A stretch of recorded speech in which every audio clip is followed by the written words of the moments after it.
CKGSB, China's only not-for-profit independent business school.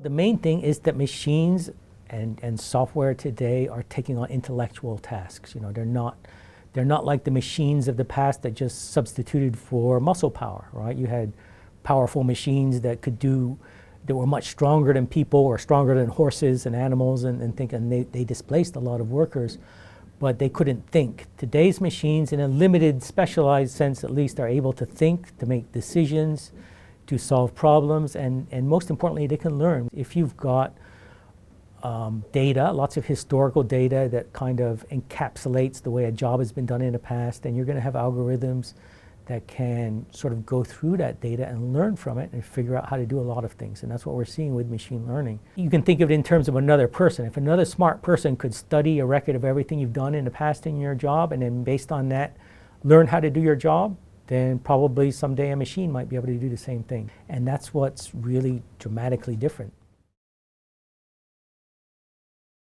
And if you want to be in an occupation that is relatively safe from this, you're going to want to have a kind of a job where you're doing things that are creative, or when you have lots of this interpersonal reaction with people. But you can never say never. I mean, clearly the technology is getting better in those areas as well. There is research on creative algorithms that have been, for example, they've been demonstrated to write music and paint pictures, original pictures, and design things, using geometric programming and so forth. So there's innovation in that area.